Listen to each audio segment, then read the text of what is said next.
There's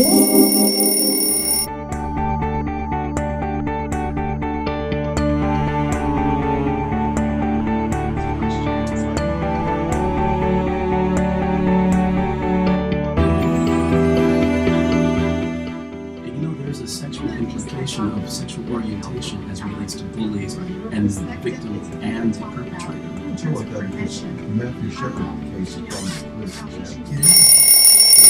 Work. This is not for sissies. America's past, life changes. Don't all those days of my miserable life. Hey, wait a minute, you know, and you know they would. I walked in here and saw everybody that I should have jumped. How sad those days of my miserable life. Ask Dr.Gabe. When a life changes. Idea. He'll change your life if you let him. Hey, days, a life changer, hey, again. Can't be played. Dr.Gabe is my flashlight, walking with me through the tunnel, getting to the end. America's past, life changes. Good afternoon and welcome to the Good News Radio Magazine, an educational outreach effort of the Division of Community Engagement of Charles Archer University of Medicine and Science. I'm Dr. Nell, your host, along with my co-host, Mr. Charles McWells, and we'd like to thank you for tuning in to this week's episode of the Good News Radio Magazine. Hello, Charles, and happy Wednesday to you. Dr. Ford, happy Wednesday to you.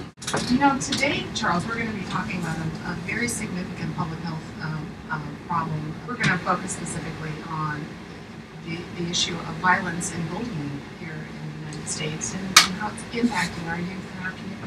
It seems like in the last few years it's an issue that's received an increasing amount of attention. So I think the fact that we're covering this issue today reflects good timing.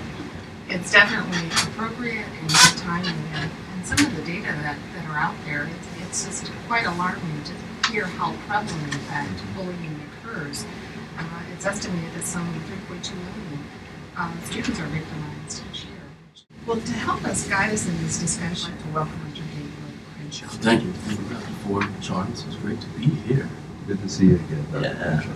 Dr. Gabe has his doctorate in clinical psychology with a specialization in multicultural community clinical psychology. He's also an expert in the field of biological psychology, individual and youth and family psychology. Young people respond well to his cool presentation, while their parents like his heart and common sense. Welcome back to the Good News Radio Magazine. This is Charles McWells and Dr. Nell Forge, along with our guests, Dr. Gabriel Crenshaw and Mr. Charles Lee Johnson, Reverend Charles Lee Johnson. Today's episode on the Good News Radio Magazine is entitled Violence and Bullying. So let's begin our conversation with you, Dr. Crenshaw. What do we mean when we use that term bullying? What constitutes Bullying is about physical assaults. It doesn't matter how small, how big. This type of bullying actually is about 30.5% that happens on the school grounds. There's teasing, name calling, making fun, threats. And I know we consider these things to be, basically harmless, but there's a very serious implication with it. Using your power to belittle others, exert undue influence. We actually call it peer abuse. And let me just say, bullies are not born. Bullies are made.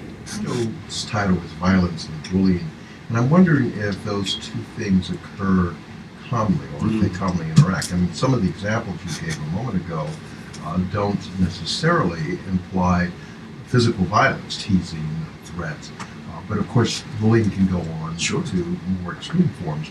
And I'm wondering just how much of an intersection is there between violence and bullying? It's major. It's interesting. Pop culture has a great deal to do with this. Researchers look to the WWF. I love The Rock.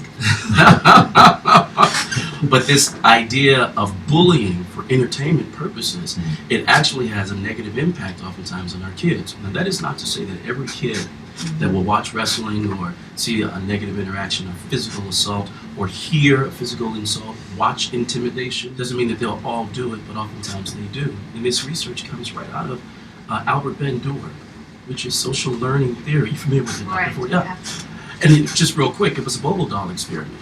They had about, a bunch of kids, put them in a room, and let them see in a two-way mirror, watch a woman come in with a polo stick and hit a Bobo doll. Wasn't name calling or anything. She walks out, they see her get M&Ms.